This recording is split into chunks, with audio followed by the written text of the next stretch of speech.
Hello folks, Everchanger here, and welcome back to more Pokemon Blaze Black 2.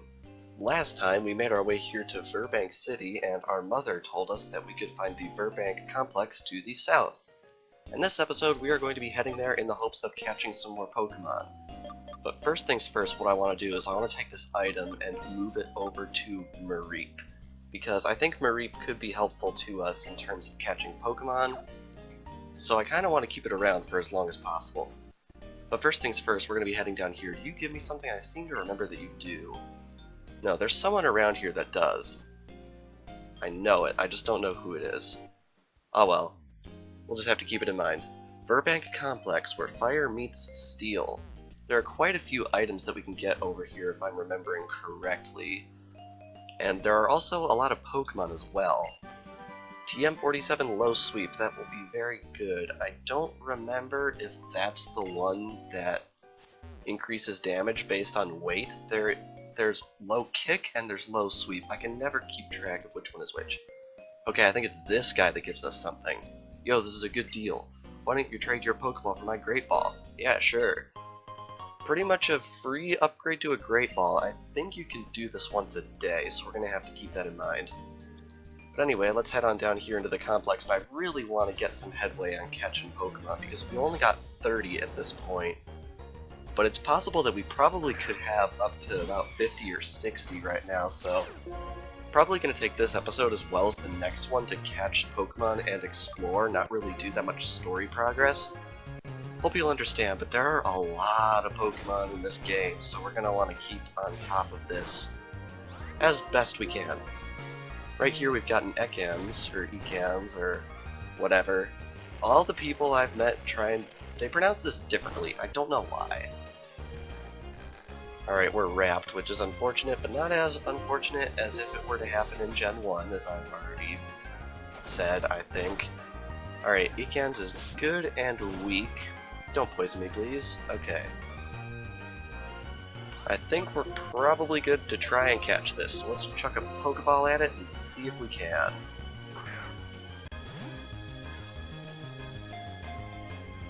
One, two, three. Got it. Very nice. Ekans was caught. I believe that brings us up to 31. It sneaks through grass without making a sound and strikes unsuspecting prey from behind. You do not want to meet this thing in a dark alleyway, that's for sure. Ugh. Alright, so we're 1 for 1 this episode already, which is awesome.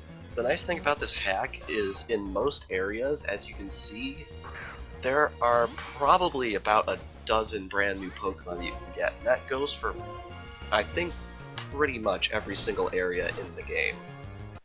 So we're definitely going to want to run around and catch quite a few Pokemon here because there's a lot of them. Alright, don't knock it out. Very nice. Alright, we got a Nidoran male right here. Gonna take a double kick to the face like a boss. And I think we're set to catch this one too. Will we be 2 for 2 this episode? 1? Ah, darn it. I suppose not. Oh well, it's super weak. I'm pretty sure the next Pokeball will get it. One thing I don't like about Generation 5 is if you're using the D-pad to control the touchscreen, it doesn't keep your cursor on last used item like it does in Generation 6, which is a little annoying.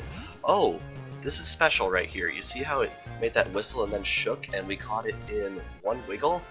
That is something that was introduced in Generation 5 called the Critical Capture. It's basically a randomly occurring super catch, where it only has to run the capture check, I believe, twice instead of 4 times, which is pretty sweet. And interestingly enough, the chances of it succeeding, or rather, the chances of it occurring, go up as your amount of Pokemon caught, I believe it is, goes up in your Pokedex. So we got pretty lucky considering we only have 31, now 32 Pokemon. Interesting, Nidoran's our 32nd Pokemon obtained, and it is number 32 in the National Dex. Spooky. It scans its surroundings by raising its ears out of the grass. Its toxic horn is for our protection. Not our protection, its protection. Herpty Skirpty Derp. Alright, we have a male Nidoran. I'm pretty sure we can also find female ones around here, although it remains to be seen whether or not we'll actually find one this episode. Alright, here we have a Zigzagoon, which we also don't have. I actually thought we had one of these, but I guess we don't. Definitely gonna try and catch this one too. Gonna try and catch as many Pokemon as we can here, because I'm pretty sure there's 50 to 60 Pokemon available to us by the time we leave this section of the Unova region, and I really want to try and get as many of those as possible, because there's a lot of Pokemon in this game. Alright, I think this will give us a chance to try out these Cherish Balls. First time I've chucked one of these things in years, probably, because I will fully admit that I did own an action replay in the Diamond and Pearl days. I've relinquished it now, not going back to it, but yeah. Admitting that up front. But anyway, we caught it. It walks in a zigzag fashion. It is good at finding items in the grass and even on the ground. Pretty sure that's a reference to this Pokemon's ability of pickup, which can definitely be useful for trainers starting out. Let's see if we can catch yet another one here. Nope, it's yet another male Nidoran. Oh well. Now, of course, there are some trainers in this area, so we could always try and fight them as well to get some experience under our belt, which would definitely be useful for Mareep, because Mareep is only level 9 at the moment, I believe. So we're going to bring down this Nidoran, and then I think we're going to run back and heal and try and make some headway on the trainers down here. Mareep gets level 10, very much appreciated. Now, since we're all the way up at, I want to say, 33 Pokemon owned at this point, we're going to be starting to transfer Pokemon into Box 2 instead of Box 1, which is pretty crazy for this point in the game. I guess that's just a side effect of the hack here, but I'm wondering if I should try and organize it any, or if I should just leave it to be a bit of a hodgepodge. I don't know, we'll see. I don't plan on accumulating a living Pokedex. If I do, that'll just be sort of the way it happens, but it's not a goal that I'm going for. Alright, here we are down in the Virbank Complex. I believe this music is actually new to Black and White too. I don't think it was in Black and White. Is there anything around here? No, there's not, but there are some people here. Hey there, trainer. It looks like you've got energetic Pokemon there with you. Can I ask a favor? I need to get the workers in this complex fired up. How about it? Help a guy out, will ya? Sure, we'll help him. Yeah, that's what I like to hear. There are some new workers here in the complex. Go get those 3 raring to go. So I guess there's 3 workers in here, and we have to find all of them. But first off, we have a youngster right here. Alright, time for a Pokemon battle. Let's begin. Let us begin indeed. Let's see what this kid has. Masahiro. So, like Sakurai from Smash Brothers? I have to wonder if any of these trainer names were actually changed, because that's a detail from this game I definitely don't remember. It'd be interesting if they were, because there have been some very creative and interesting character names that we've seen so far in these trainers, and I have to wonder if that was that way to begin with, or if that was an added thing. Alright, let's see if Leaf Tornado can bring down this Lillipup. Oh, it's so close. Oh well, I think a well-placed tackle will bring it down. Very nice. That's one thing I do appreciate about this hack over my Liquid Crystal LP, is that not every blessed trainer that you ever see ever is using a potion or something to that effect, and I very much appreciate that, because that was probably the most tedious and frustrating part of my first LP. Pretty sure that LP probably would have been at least a couple episodes shorter if that was not a mechanic. Alright, I think this might be the first time we use Force Palm. I don't know that for positive. But yeah, there it is, and as you can see, it is an incredibly powerful move. And wow, we missed with Quick Attack. That's disappointing to say the least. This thing's dropping our accuracy. I really want to get a hit off on this thing. There we go. Perfect. Down goes Charmander. Hopefully we'll be getting one of our own shortly, although I'm not entirely sure of the circumstances beyond that. Cotton Spore. What does that do again? Partially reduces the opponent's speed. I'm gonna get rid of Growl, I think, just because we're lowering speed by 2 stages and attack only gets lowered by 1, and you don't really do double battles that much. And I'm pretty sure Growl has added effects in double battles. It hits both opponents, but since we don't get double battles that often in this game, I don't think it matters. Alright, let's head up this way. I see one of the workers right over there. Now right here, as you can see, if I don't touch the D-pad, I will eventually fall off. And I can also jump off on purpose if I so desire, so it can be pretty difficult to navigate across these things. So let's just head right on across here. I think another one of our workers is up here. Let's see what you got, sir. I'm happy just to be with my awesome Pokemon. What? A battle? I guess so. I'll play a bit. This is worker 1 of 3. Worker Mitchell. He is going to send out a Magnemite, which is not a good matchup for my Servine, so I think I'm going to want to switch out. Because anyone who hasn't played after Red and Blue might not know, this thing is now part Steel type. And Steel, at least in this game, I'm pretty sure before X and Y, Steel had, I want to say 13 resistances out of 17 possible types. Something ridiculous like that. I'm kind of glad they nerfed Steel a little bit in X and Y, but there's also the fact that it kind of makes Aegislash a little bit less usable, which I suppose isn't too bad because that Pokemon is so overpowered in X and Y anyway. But it looks like we brought down Magnemite. Managed to get around that sturdy buff that I hate oh so much in the single player. And what's coming out next? An Elekid. This is a pure electric type, so we don't have a type advantage on this thing, but I think Force Palm would be pretty well placed if we were to use it. Oh wow, it's actually faster than me. That makes me a little bit nervous. And it's also lowering my defense, which could be very bad. And we're paralyzed, which is also very bad. Please use Leer again. Oh crap, it's using Low Kick. And, oh, we paralyzed and can't move. I really want the experience for this, so I think I'm going to be potioning right here. Just because it looks like Riolu can take Low Kick like a champ. Alright, it's using Leer again. I don't think that'll buff its Low Kick enough to be a KO, so let's try and Force Palm it right here. Cross your fingers. Yeah, we're totally good here. Force Palm, and I think that'll give us level 17, correct? Indeed it does. Very good. And Mareep gets level 13. So glad we got the experience share. I don't remember if it was that way in the original game that you got that item this early, but I really, really, really appreciate having it now because it helps us train up the weaker Pokemon on our team, which is very good, especially with the increased level curve in this game.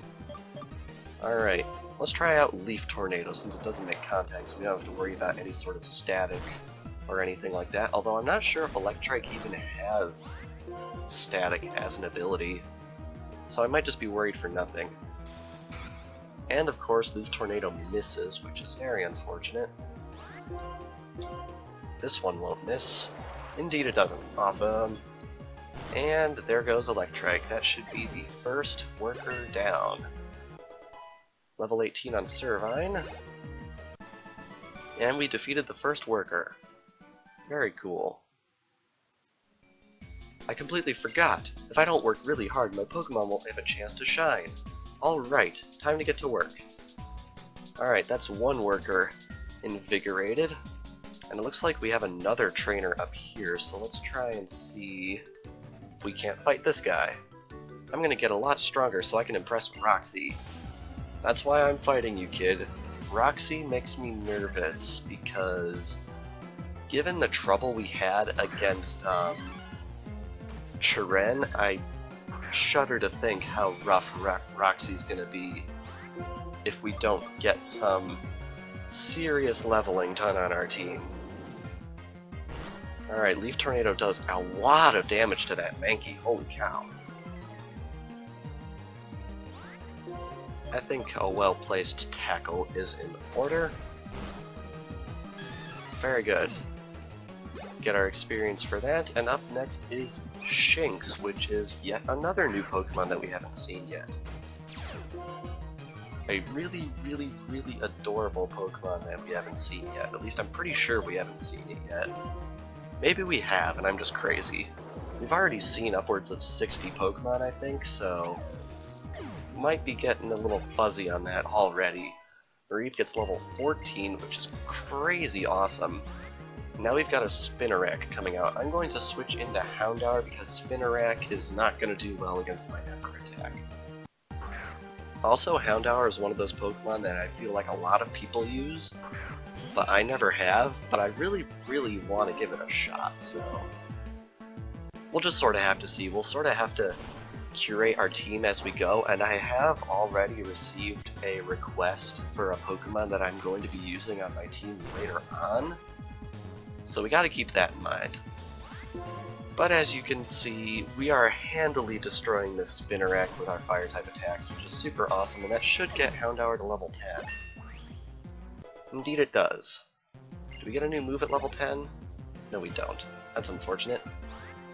Alright, now we got a Shellos coming out, so I think, let's send in Mareep, because as I learned from playing through a little bit of Diamond version recently, Shellos doesn't gain its ground typing until it evolves.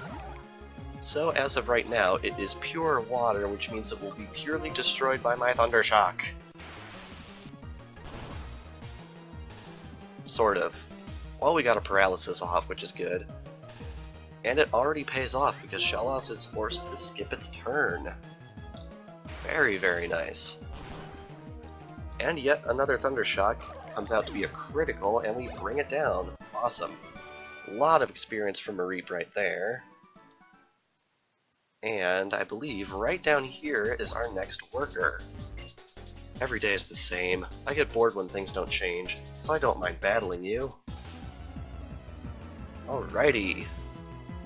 Second worker, let's do this. Worker Nathan is about to send out a Grimer, which is a pure poison type, so might have a little trouble bringing this down because grass is not very effective on it, if memory serves correctly. And Tackle doesn't really do all that much, but if the best it's got against me is Mud Slap... Oh wait, that's gonna drop my accuracy. Oh, that could be rough. That could be really rough. And it's buffing its defense. Okay, this looks to be a textbook stalling tactic, which is very unfortunate because this could take a while. Luckily, we avoided Poison Gas, which I very much appreciate, but we couldn't avoid it 2 turns in a row, which is quite disappointing. Ay ay. One really random thing about this game is when the poison bubbles come out of your Pokemon, when it's like, you are hurt by poison every turn. I don't know why, but that in particular, they look very, I don't know, crisp for DS standards. I don't know why it comes off that way to me, and he's disabling my tackle, isn't he? Yep. I don't know why it comes off to me that way, but it just does. Maybe I'm just weird. Unfortunately, this Grimer is really tanking all of my hits. Hopefully the next Vine Whip will be able to connect and knock it out, because this thing is starting to get on my nerves a bit. And we miss! Ah! Of course we miss. I jinxed it. I know I jinxed it. Servine's actually taking quite a bit of poison damage here, but luckily we make contact and we bring down Grimer. Awesome. I was afraid for a second that we wouldn't. Alright, Mareep gets level 15 already, man. It's cruising through the levels here. Charge.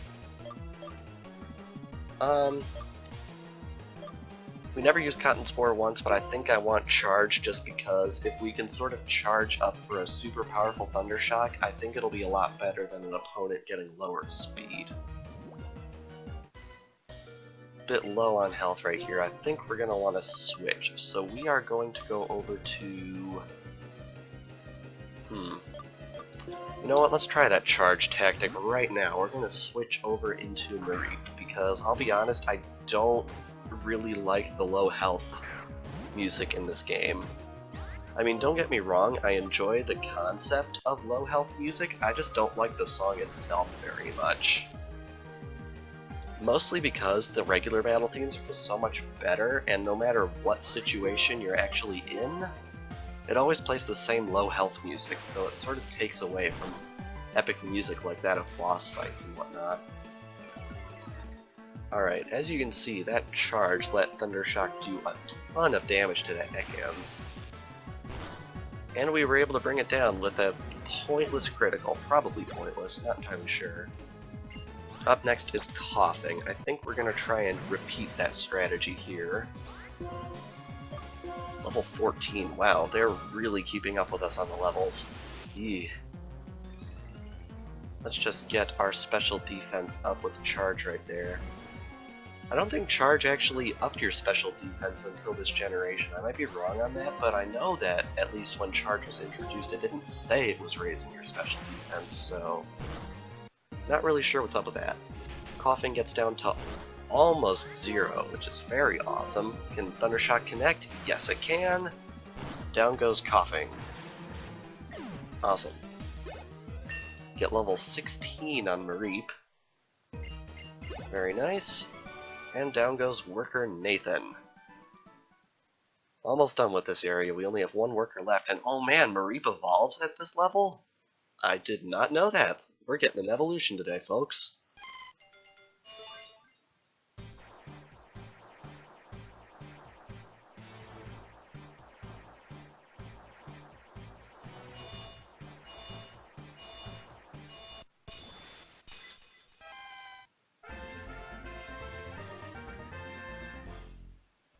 Congratulations, your Mareep evolved into Flaaffy. Very awesome. It's okay if every day's the same when I'm working at this complex. It means there aren't any problems. Suppose that's one way you could look at it. Oh, you can't get out this way? Wow. You can't get out this way. I'm surprised at that. Alright, we're gonna have to sneak around over this way. I think what I want to do is I want to run back and heal since Servine and Riolu are in very, very bad ways right now. So let's just head right on back over here to the Pokemon Center. It's exactly a straight shot. I appreciate that very much, game. Let's get our heal super quick here. I don't think I've ever had a Flaaffy on my team before. That's a pretty crazy feeling, because it's just a Pokemon that people use so much. But I think the only time I've ever had a Flaaffy, period, was to just evolve it to get its Dex entry and then plunk it back in the PC once I got into the post-game of whatever game I was playing. I'm going to walk into the shaking grass here just because I don't think Audino appear in this area. Let's just see what it is. Oh, it is Audino. Well then, make a fool out of me, game. Well, might as well knock it out, especially since it gives a ton of experience. Wow, that did a lot less than I thought it was going to. Can we get a KO on this turn, please? I don't want it to survive with a sliver. And we actually got it. Awesome. Get a ton of experience for that, and I think what I want to do before we do anything else is I want to switch this experience share off of Flaaffy, and I'm going to put it on Houndour, just for the time being. Now, I think we're getting a little bit long on the episode here, but we only got one worker left, and I kind of want to just knock out this whole area here. Now, I'm pretty sure there is a scientist over around here. Yeah, so I think we're going to want to go talk to him, because I'm pretty sure he has something for us. Heating crude oil separates it into many different components. That's what the distillation tower is for. It's also known as a topper, but I want to call it a distillation tower. Oh, my knowledge overflowed, and it was overheard. Oh. Well, maybe we have to talk to him to get something later. And, oh man, it's a Growlithe! We all remember these things, right, from Liquid Crystal? Yeah. I really like this Pokemon, and we're gonna try and catch it. Just because it's a Growlithe, and it's awesome, and I want to catch it, and it knows Ember. Crap. Alright, let's just try and tackle it down here. I think one more tackle would probably KO it, so I think we're gonna move on to chucking some Pokeballs at it. Alright, can we do it? Let's see. 1, 2, 3. Caught it. Very nice. Growlithe was caught. Awesome. Alright, let's see here. Extremely loyal to its trainer, it will bark at those who approach the trainer unexpectedly and run them out of town. Yeah, you don't want to mess around with Growlithe. Seriously. It will mess you up. Is there a hidden item right here? There is. Tiny Mushroom. I'm pretty sure we can sell that for money later, and since we're going to need a lot of Pokeballs in this project, I think that'll be useful. And we actually have a double wild battle with a Voltorb and a Growlithe, so I think what we're going to want to do in this situation is KO the Growlithe and weaken the Voltorb. Because since Voltorb is new, obviously we're going to want to catch that as well. So I think what we'll do is we'll just do a tackle on the Voltorb just to sort of gauge what we're working with here, and I think we're going to bite on the Growlithe. Alright, I think we're probably good here. Ember onto Servine, as we can probably expect, since the AI in this game is actually pretty smart. And wow, that Growlithe is really taking the hits. I think we're going to want to switch out to Riolu just so we can smack that thing into the next millennium. Because apparently trainers in the Pokemon games are stupid and they don't know how to aim when they throw a Pokeball. Because if you try and throw a Pokeball, it will literally say that it's impossible to aim with 2 Pokemon on the field. Really, really stupid, and unfortunately Servine got burned and is probably going to go down next turn, so we're going to want to switch out to Flaaffy for this. Alright, I think we're going to try Force Palm on Growlithe. Probably not going to take it out, but we can try.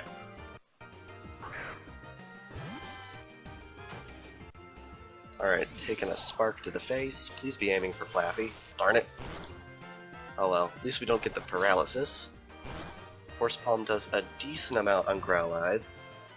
Now, I'm pretty sure that you can still paralyze electric types in this generation. I'm pretty sure that was a change that was introduced in X and Y, so let's see if we can paralyze that Voltorb. As irrational as it might sound, it's worth a shot. Unfortunately, Riolu is paralyzed, which means that Growlithe gets to survive another turn. Jeez, these guys are really giving it their all right here. Alright, we got a paralysis on the Voltorb. Now, I don't want to risk accidentally knocking out the Growlithe in one shot and then having the next attack go to the Voltorb, so I'm just going to sort of do a throwaway turn here with Charge. And we're going to try and Force Palm that Growlithe again in the hopes that we'll knock it out. Just playing it safe here, because since this battle's been going on for like 3 minutes at this point, I don't want it to be in vain. Alright, can we bring down that Growlithe? I would very much appreciate it if we could.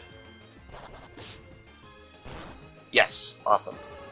We are now set to start throwing Pokeballs at that Voltorb. Wow, pretty much everyone got experience in that. Alright, Cherish Ball, can we do it?